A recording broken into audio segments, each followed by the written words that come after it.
Xin chào các bạn, chào mừng các bạn đã quay lại với kênh YouTube của mình. Và mình là Miếng Mắt.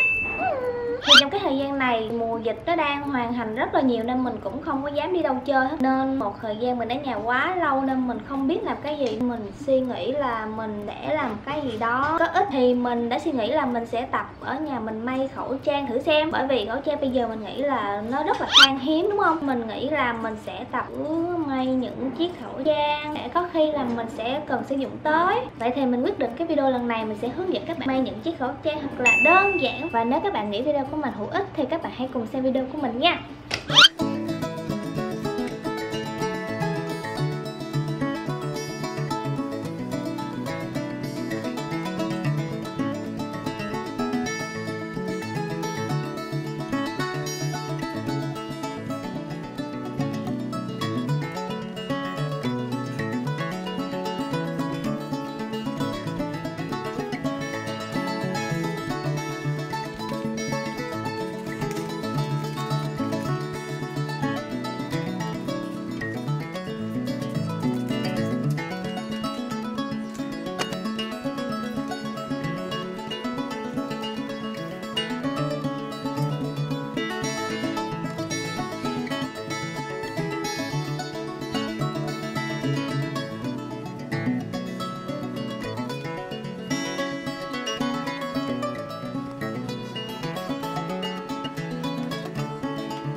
xong những cái quy trình mà mình thực hiện để may cái khẩu trang đó. Thì bây giờ thì mình sẽ cho các bạn coi thành quả. Mình đã may được 2 cái khẩu trang, một chiếc là màu đen còn một chiếc là màu trắng.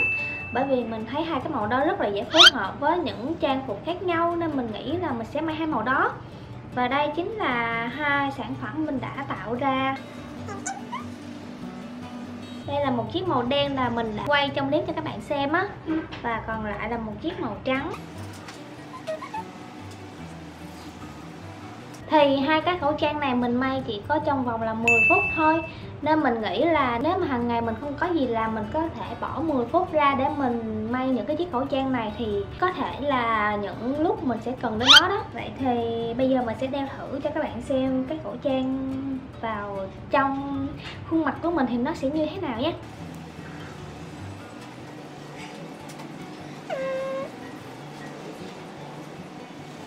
Hello, các bạn có thấy mình không?